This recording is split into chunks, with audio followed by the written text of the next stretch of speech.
প্রিয় দর্শক, আপনাদের সবাইকে স্বাগত জানাচ্ছি এনটিভির স্বাস্থ্য বিষয়ক নিয়মিত আয়োজন স্বাস্থ্য প্রতিদিন অনুষ্ঠানে। আপনাদের সাথে আছে আমি ডাক্তার সাদিয়া ফাতেমা কবির। দর্শক, আমরা যে বিষয়টি নিয়ে আলোচনা করব তা হলো অস্টিও আর্থ্রাইটিস ও তার আধুনিক চিকিৎসা।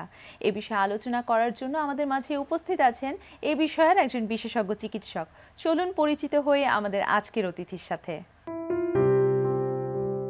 Doctor A K M. মহিউদ্দিন 1973 সালের মার্চে ঢাকা জেলায় জন্মগ্রহণ করেন। তিনি 1999 সালে ময়মনসিংহ মেডিকেল কলেজ থেকে এমবিবিএস ডিগ্রি অর্জন করেন। এরপর তিনি চিকিৎসা বিজ্ঞানে উচ্চতর এমএস ডিগ্রি লাভ করেন। বর্তমানে তিনি শিওর সেল মেডিকেল এর অর্থোপেডিক্স বিভাগের কনসালটেন্ট হিসেবে কর্মরত আছেন। স্যার, আপনাকে স্বাগত জানাচ্ছি আমাদের অনুষ্ঠানে। স্যার, আমাদের আজকের আলোচনার বিষয় যেটা অস্টিও আর্থ্রাইটিস এবং তার আধুনিক চিকিৎসা। তো আমি শুরুতে একটু জানতে চাইবো যে অস্টিও আর্থ্রাইটিস বলতে কি বোঝায়? অস্টিও আর্থ্রাইটিস বলতে বোঝায় যে আমাদের যে জয়েন্ট আছে সেখানে যে একটা ধরনের কাটিলেজ আছে, তরুণাস্থি, সেটা যদি ক্ষয় হয়ে যায়, তারপরে যদি হাঁটুতে যে অসুখটা শুরু হয় সেটাকে আমরা অস্টিও আর্থ্রাইটিস বলি। এই অস্টিও আর্থ্রাইটিস যে কোনো জায়গায় হতে পারে, যে কোনো জয়েন্টে হতে পারে। বেসিক্যালি সবচেয়ে বেশি হাঁটুতে বা কোমরের যে অস্থিসন্ধি আছে সেখানে, কিংবা আঙ্গুলের মধ্যে, কিংবা স্পাইনের সব জায়গায় হতে পারে। আচ্ছা, মানে স্যার তাহলে কি দেহের প্রায় সমস্ত অস্থিসন্ধিতেই এটা হতে পারে? হতে পারে, বিশেষ করে যেসব অস্থিসন্ধি ওজন বহন করে সেগুলিতেই বেশি হয়। আচ্ছা, ওজন বহনকারী অস্থিসন্ধি। স্যার, আমি একটু জানতে চাইবো যে এই অস্টিও আর্থ্রাইটিসের যে উপসর্গ সেগুলো কি, বা একজন রোগী কিভাবে বুঝবে যে সে অস্টিও আর্থ্রাইটিসে আক্রান্ত? কোনো রোগী যদি অস্টিও আর্থ্রাইটিসে আক্রান্ত হয়, প্রথমত যে অসুবিধাগুলি সে সম্মুখীন হয়, প্রথমত জয়েন্টে ব্যথা হয়, জয়েন্ট ফুলে যায়, কিংবা জয়েন্টের মধ্যে এক ধরনের আওয়াজ সে ফিল করে বা ক্রিপিটেশন বলি আমরা। তারপরে তার পাটা বা জয়েন্টটা শক্ত হয়ে যায়, তারপরে তার জয়েন্টের মুভমেন্ট করতে অসুবিধা হয়। এই যে আমরা বললাম যে উপসর্গগুলো বা রোগী কিভাবে বুঝতে পারবে, স্যার এর পিছনের কারণগুলো কি? অস্টিও আর্থ্রাইটিস কেন হচ্ছে? বেসিক্যালি অস্টিও আর্থ্রাইটিস আমরা দুই ধরনের অস্টিও আর্থ্রাইটিস বলি। একটা হলো প্রাইমারি, যেটা আমাদের বয়সজনিত কারণে হয়। মানুষের বয়স যখন বাড়তে থাকে, একটা বয়সের পরে এই কার্টিলেজের একটা চেঞ্জ হয়, সেখান থেকে আস্তে আস্তে ক্ষয় বাড়ে, একটা বয়সের সাথে এটা হয়। আরেকটা আছে সেকেন্ডারি কজ, কোনো কারণের যদি আপনি আঘাত পান, কিংবা দেখা যাচ্ছে যে অনেকগুলি অন্য অসুখ আছে, যেমন রিমাটয়েড আর্থ্রাইটিস, গাউট, কিংবা অনেক ধরনের আরও অনেক কিছু বাত আছে, সেগুলির থেকে যে কার্টিলেজ ক্ষয় হলে আমরা সেকেন্ডারি অস্টিও আর্থ্রাইটিস বলি। Basically most of the patient primary osteo arthritis বা বয়সজনিত যে ক্ষয় সেটাতে ভোগেন। আচ্ছা স্যার, কোনো সিস্টেমিক ডিজিজের কি ভূমিকা আছে কিনা অস্টিও আর্থ্রাইটিসে? কিছু কিছু সিস্টেমিক ডিজিজ আছে, যেমন আপনার ডায়াবেটিস, থাইরয়েডের প্রবলেম, বা এগুলিতে অস্টিও আর্থ্রাইটিসের পরিমাণটা বাড়ায় দেয়। আচ্ছা, সম্ভাবনা বেড়ে যায়। আচ্ছা স্যার, একটু জানতে চাইবো যে প্রচলিত যে চিকিৎসা পদ্ধতি অস্টিও আর্থ্রাইটিসের ক্ষেত্রে সেটা কেমন?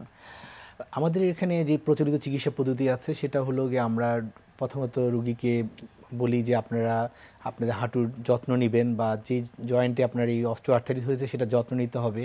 রিপিটেড ইউজ করাটা একটু যত কম করা যায়, সঙ্গে এরপরে কেউ ব্যথার জন্য ওষুধ খায়, নর্মালি আমরা বলি যে আপনার প্যারাসিটামল খাওয়া যেতে পারে, কিন্তু এরপরে অনেক বেশি পরিমাণে ব্যথা হলে অনেকে NSAID বলে একটা ওষুধ আছে, এগুলি খায়, এগুলি অনেক পার্শ্ব প্রতিক্রিয়া আছে। এছাড়া অনেক রোগীকে আমরা ফিজিওথেরাপি দিতে বলি।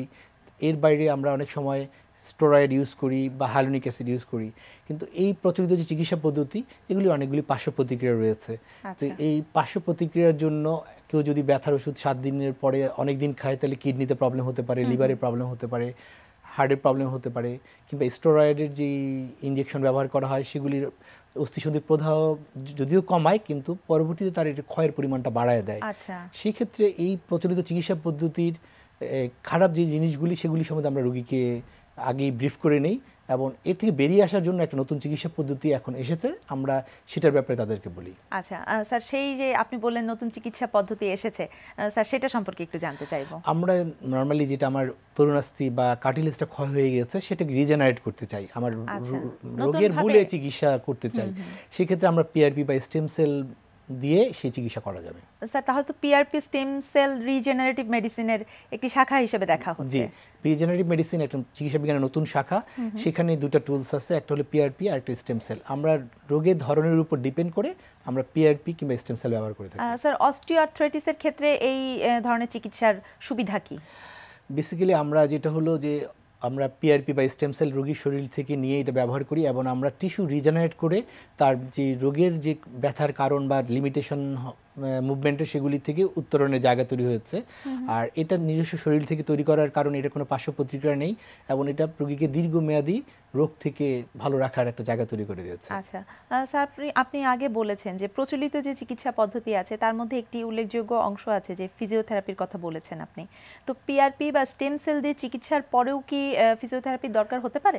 জি, আমরা নর্মালি যে রোগীদের হাঁটুতে বা বিভিন্ন জয়েন্টে যে অস্টিওআর্থ্রাইটিস হয় সেক্ষেত্রে ব্যবহার না করার কারণে সারাউন্ডিং মাসেলগুলি উইক হয়ে যায়, আচ্ছা, রেঞ্জ অফ মুভমেন্ট কমে যায়। সেক্ষেত্রে পিআরপি স্টেম সেলের সাথে আমরা রিহ্যাবিলিটেশনের জন্য ফিজিওথেরাপিটাকেও অ্যাডভাইস করে থাকি। স্যার, আপনারা কোন ধরনের রোগীর ক্ষেত্রে প্রচলিত চিকিৎসা পদ্ধতি অনুসরণ করেন আর কোন ধরনের রোগীর ক্ষেত্রে আপনাদের মতামত থাকে যে রিজেনারেটিভ মেডিসিন দিয়ে বা যে স্টেম সেল এবং পিআরপির কথা বলেছেন সেটা দিয়ে আগানোর?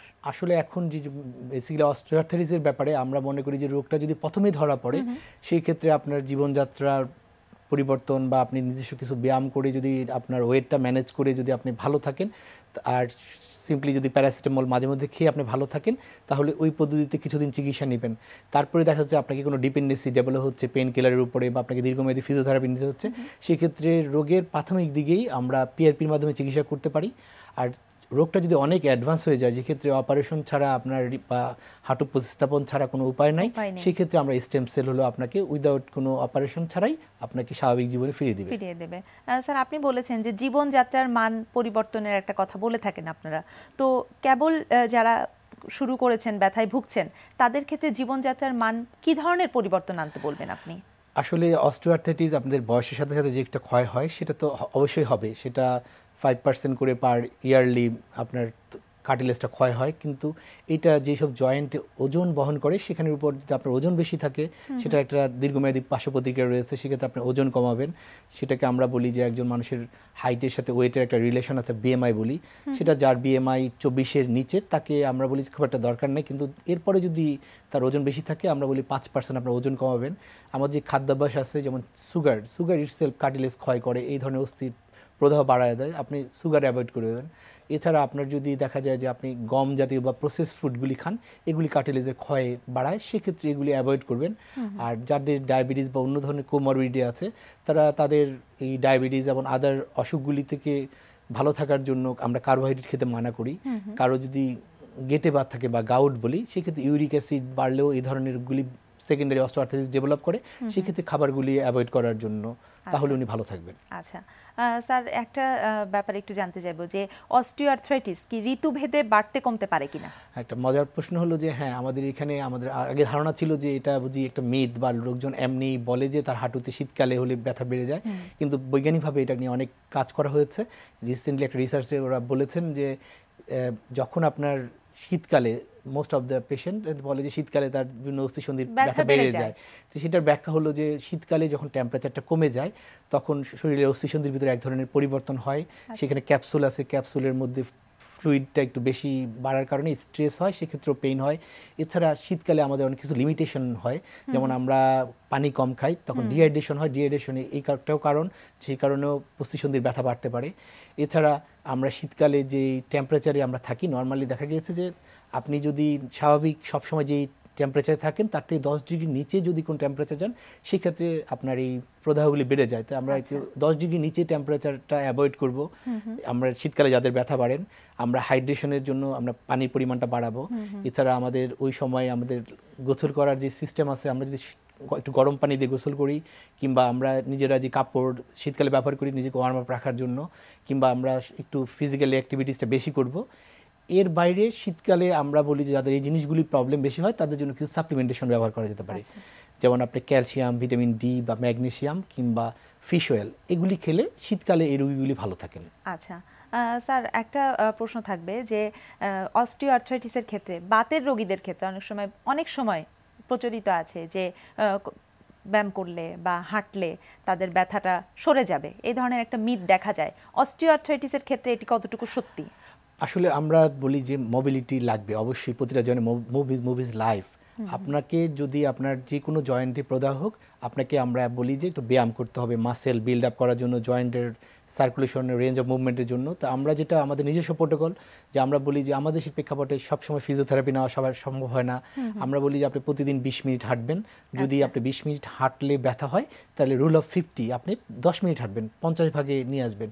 আপনি প্রতিদিন 5 মিনিট করে দিনে 4 বার স্ট্যাটিক সাইকেলিং করবেন। এটা একটা সুবিধা হলো, আপনি এটা আপনার নামাজের বা টিভি রুমে যে কোনো জায়গায় রেখে আপনি সকাল দুপুর বিকাল রাত 4 বেলা 5 মিনিট করে করলে আপনার যদি হাঁটুর যে প্রবলেম থাকে সেটাও অনেক বেশি উপকার পাবে। আচ্ছা স্যার, অনেক রোগীদের ক্ষেত্রে দেখা যায় যে হাঁটু ব্যথা শুরু হয়েছে বা কোমরে ব্যথা শুরু হয়েছে, তারা বেল্ট ব্যবহার করতে শুরু করেন। তো স্যার, এই ব্যাপারটা আসলে কতটুকু সঠিক, বা এটা ব্যবহারের ক্ষেত্রে কি কি সাবধানতা অবলম্বন করতে হবে? আসলে আমরা যদি হাঁটুতে যদি কোনো ধরনের অ্যাকুইট ইনজুরি হয়, সেক্ষেত্রে আমরা একটা সাপোর্টিং ব্রেস হিসাবে নি ক্যাপ বা নি ব্রেস ইউজ করি। কিংবা মাজায় যদি ব্যথা হয়, যদি আপনার প্রথম দিকে হয় 2-3 দিন 4 দিন, আপনি হয়তো একটা সাপোর্টিং লাম্বার করসেট বা অন্য কোনো ধরনের বেল্ট ব্যবহার করবেন। কিন্তু দীর্ঘমেয়াদী যদি এটা ব্যবহার করেন, তাহলে আমাদের যে জয়েন্টের সারাউন্ডিং মাসেল আছে সেগুলি উইক হয়ে যায়। সেজন্য যারা দীর্ঘমেয়াদী এটা ব্যবহার করে তারা হয়তো আরাম পান, কিন্তু ভবিষ্যতে ওনার রোগটাকে আরও বেড়ে যায়। তা আমরা বলি যে আপনি দীর্ঘমেয়াদী কোনো ধরনের ব্রেস বা নি ক্যাপ এগুলি ব্যবহার করবেন না। তারপরে আপনি যখন যদি অনেক দীর্ঘমেয়াদী জার্নি করেন কিংবা অনেক স্ট্রেস কাজ করেন, তখন আপনি এটা ব্যবহার করতে পারবেন। আচ্ছা স্যার, আপনাকে অসংখ্য ধন্যবাদ আমাদের সাথে গুরুত্বপূর্ণ তথ্য শেয়ার করার জন্য। আপনাকে ধন্যবাদ।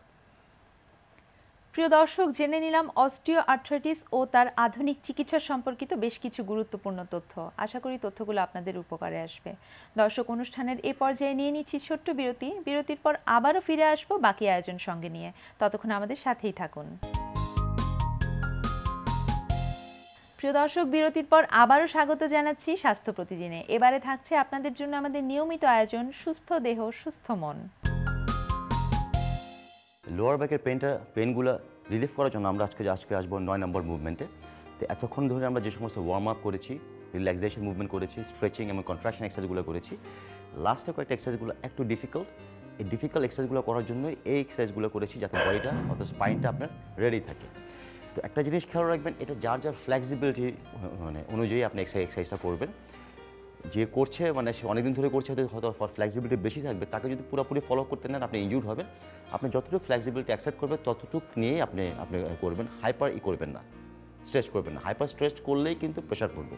মানে বারবারই বলছি, এক্সারসাইজটা এমনভাবে করতে হবে যাতে আপনি ফিজিক্যালি কোনো স্ট্রেচ ফিল না করেন। জিনিসটা যা সেরকম হবে যে ব্রিথ ইন, পুরো স্পাইন দিয়ে ব্রিথটা করবেন। এই কারণে স্পাইনে একটা মুভমেন্ট হবে। স্পাইনের মুভমেন্টের মাধ্যমে আপনার লিম্ব যতটুকু মুভ করবে অতটুকুই আপনার এক্সারসাইজ। যদি আপনি বেশি করতে যান, এটাকে আমরা বলি বেশি করা মানে হচ্ছে আপনি লিম্বসের মাধ্যমে আপনি স্পাইনটাকে মুভ করাচ্ছেন, তাহলে স্পাইন দিয়ে কোনো এক্সারসাইজ হচ্ছে না, বরং স্পাইনে আপনি প্রেশার ফেলছেন। এতে কী হবে, আপনার পেনটা তো রিলিফ হবেই না, আরও পেনটা বাড়বে। এখন আপনি একটু প্রপারলি দেখেন যে এক্সারসাইজটা কীভাবে আমি করাচ্ছি। ওকে,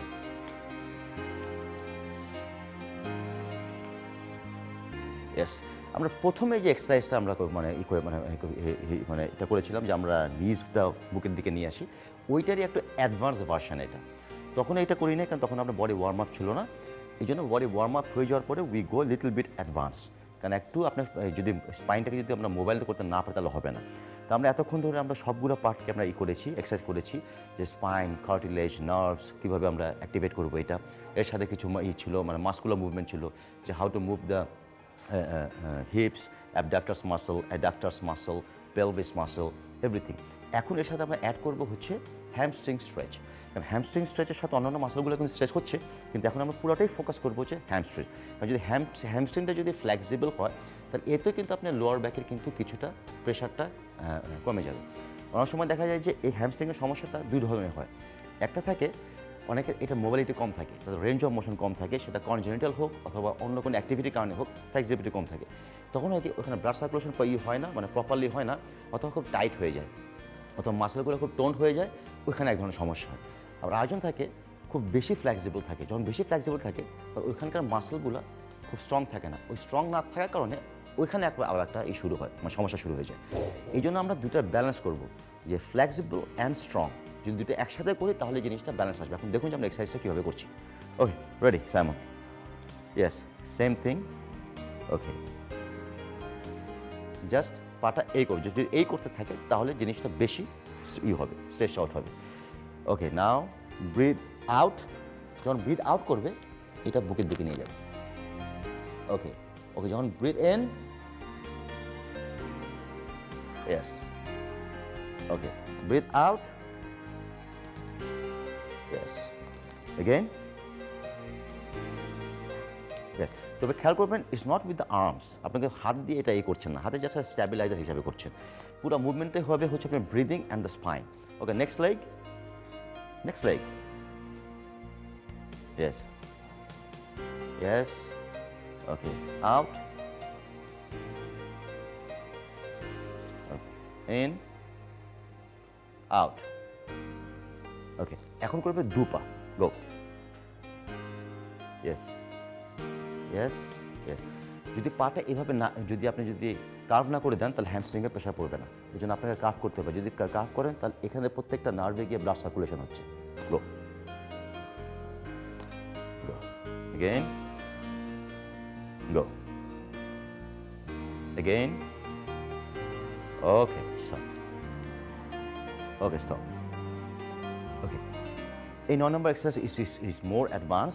এটা শিখতে হয়তো আপনাদের প্র্যাকটিস করতে একটু লাগবে, সময় লাগবে। তবে কয়েকদিন করলে দেখবেন যে আস্তে আস্তে বডির মোবাইলিটি হয়ে যাবে, বেড়ে যাবে, এটা আস্তে আস্তে ইজি হয়ে যাবে। তবে প্রেশার দিয়ে করবেন না, এটা প্রেশার দিয়ে little bit complicated and hard exercise. যদি আপনি প্রেশার দিয়ে করেন তাহলে লোয়ার ব্যাকের ইঞ্জুরি একটু বাড়বে। এই জন্য গো স্লো, গ্র্যাজুয়ালি জিনিসটাকে বিল্ড আপ করে নেন। প্রিয় দর্শক, পালং শাক এর সময় খুব পরিচিত একটি সবজি। পালং শাকের রয়েছে নানান গুণ। চলুন পালং শাকের পুষ্টিগুণ সম্পর্কে জেনে নেই একজন পুষ্টিবিদের কাছ থেকে। শীতকালীন শাকের মধ্যে পালং শাক খুব পরিচিত একটি নাম। এই পালং শাকের গুণাগুণ আজকে আমরা জেনে নিই। পালং শাকে প্রচুর পরিমাণে ভিটামিনস এবং মিনারেলস আছে। প্রথমে আসছি, এতে রয়েছে ফোলেট নামক একটি ভিটামিন, যা আমাদের ব্লাডকে কোয়াগুলেট করতে সাহায্য করে। এর পাশাপাশি ক্যালসিয়াম নামে একটি উপাদান আছে, যা আমাদের বোন হেলথকে মজবুত করতে সহায়তা করে। খেয়াল রাখতে হবে, এই সবজি খুব বেশি পরিমাণ খাওয়া যাবে না, বিশেষ করে যারা গাঁট রোগী এবং যাদের স্টোনের প্রবলেম আছে। এতে রয়েছে প্রচুর পরিমাণে ভিটামিন সি। ভিটামিন সি একটি অ্যান্টিঅক্সিডেন্ট, যা আমাদের সুস্থ রাখতে সাহায্য করে। এর পাশাপাশি আমাদের বডিতে যে টক্সিন উৎপন্ন হয়, সেই টক্সিনকে রিডিউস করতে সাহায্য করে। এটি একটি রোগ প্রতিরোধ ক্ষমতা বাড়িয়ে আমাদেরকে সুস্থ জীবন দিতে সাহায্য করে। এতে রয়েছে অক্সালিক অ্যাসিড, যা আমাদের ইউরিক অ্যাসিডকে বাড়িয়ে দিতে সাহায্য করে। খেয়াল রাখতে হবে, যাদের এ ধরনের প্রবলেম আছে তারা পালং শাক খাবেন না। এ ধরনের রোগীরা যদি পালং শাক খেতে চান তবে 2 মিনিট ফুটিয়ে পানিটা ফেলে তারপর রান্না করে খাবেন। এতে রয়েছে প্রচুর পরিমাণ ভিটামিন কে। কে আমাদের স্বাস্থ্য রক্ষা করার পাশাপাশি আমাদের হার্টকে ভালো রাখতে সাহায্য করে। আমাদের হার্টের যে ভেসেলগুলো থাকে এবং আমাদের মাসেলকে স্ট্রং করতে সাহায্য করে। এজন্য যারা ব্যায়াম করে থাকেন তারা এ ধরনের সবজিকে অনায়াসেই কিন্তু তার মেনুকে রাখতে পারেন। ঘন ঘন অ্যান্টাসিড জাতীয় ঔষধ গ্রহণের ফলে নানা স্বাস্থ্য সমস্যা দেখা দিতে পারে, তাই এ ধরনের অভ্যাস পরিহার করুন। যে কোনো ঔষধ গ্রহণের পূর্বে চিকিৎসকের পরামর্শ নিন। প্রিয় দর্শক, আমাদের অনুষ্ঠান সম্পর্কে যদি আপনাদের কিছু জানার থাকে অথবা আমাদের অনুষ্ঠান সম্পর্কে আপনার যে কোনো মতামত বা পরামর্শ লিখে পাঠাতে পারেন এই ঠিকানায়। প্রযোজক স্বাস্থ্য প্রতিদিন, এনটিভি, বিএসসি ভবন, 7 তলা, 102 কাজী নজরুল ইসলাম এভিনিউ, কারণ বাজার, ঢাকা 1215। ফ্যাক্স 914338 থেকে 7 পর্যন্ত, অথবা ইমেল করুন স্বাস্থ্যপ্রতিদিন@ntvbd.com এই ঠিকানায়। প্রিয় দর্শক, স্বাস্থ্য প্রতিদিনের আগামী পর্বে আপনাদের জন্য যা থাকছে। শীতকালে কি হয়, বাচ্চাদের থ্রোট ইনফেকশনটা খুব বেশি হয়। গলায় টনসিল, এডিনয়েড, আরও অন্যান্য যে ফায়ারিংস, এই সমস্ত জায়গাতে ইনফেকশন হলে পরে ওই ইনফেকশনের যে সমস্ত জীবাণুগুলো আছে ওটা ওই টিউব দিয়ে স্ট্রেইট একদম মধ্যখানে চলে যায়। আচ্ছা, মধ্যখানে গিয়েই এটা ইনফেকশন স্টার্ট করে দেয়। স্টার্ট করলে পরেই সেখানের মধ্যে প্রথমে হয় কি ফ্লুইড জমে। আচ্ছা, ফ্লুইড জমে, তারপরে এটা ইনফেক্টেড হয়, পুজ হয়। আপনি যদি কোনো চিকিৎসা না করেন এই পুজটা যাবে কোথায়? আচ্ছা, সে তখন কানের পর্দাকে ছিদ্র করে এই বহির্কর্ণ দিয়ে বের হয়ে চলে আসে।